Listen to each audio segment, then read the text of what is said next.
Γεια σας αγαπητοί φίλες και φίλοι. Σήμερα είπα να μας κάνω αυτή την ωραία καρδιά.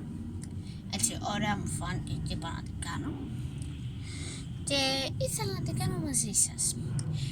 Λοιπόν, πάμε να ξεκινήσουμε. Εδώ μας έχω φέρει κάτι ροζουλί, μοβουλί και κοκκινοπά χρωματάκια. Εμείς θα τα χρησιμοποιήσουμε αυτά, αλλά θα σας δείξω πάλι ένα κόλπο.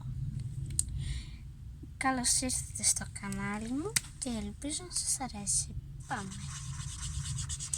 Βάφω όλα αυτά τα σαν τρίγια, θα τα βάψω με τέτοιο χρώμα. Μου αρέσει το ροζ, γενικά. Είναι το αγαπημένο μου χρώμα.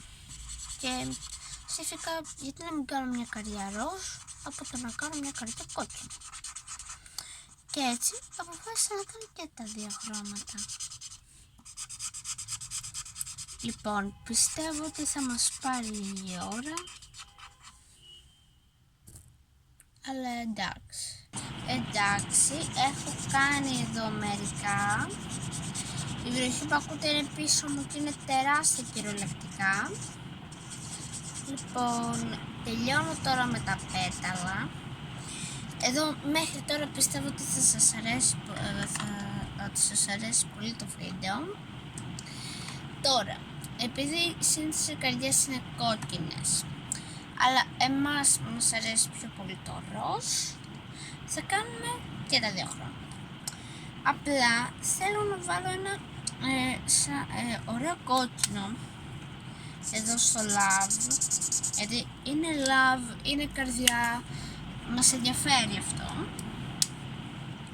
Συνήθως όταν κάνουμε love, λοιπόν, ακούστε ένα tip εδώ.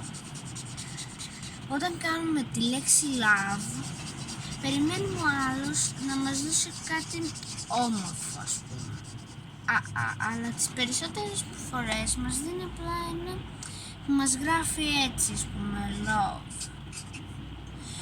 Εμείς δεν το θέλουμε αυτό. Θέλουμε να είναι πιο παχύρευστο.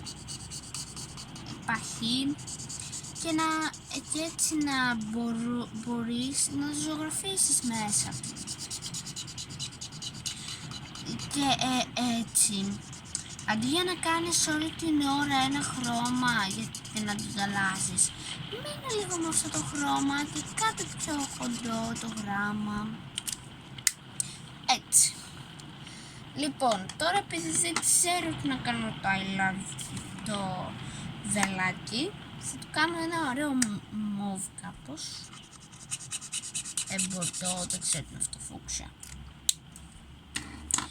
Λοιπόν, τώρα θα κάνω με ένα πολύ όμορφο τέτοιο.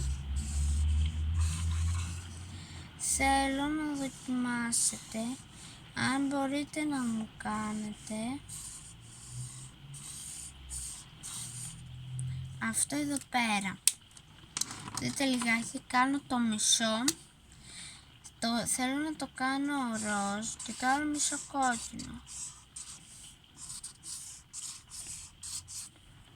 Δείτε, κάπως ωραία φαίνεται τώρα. Εμένα μου αρέσει. Άρα θα το βάψω για καλό και για κακό.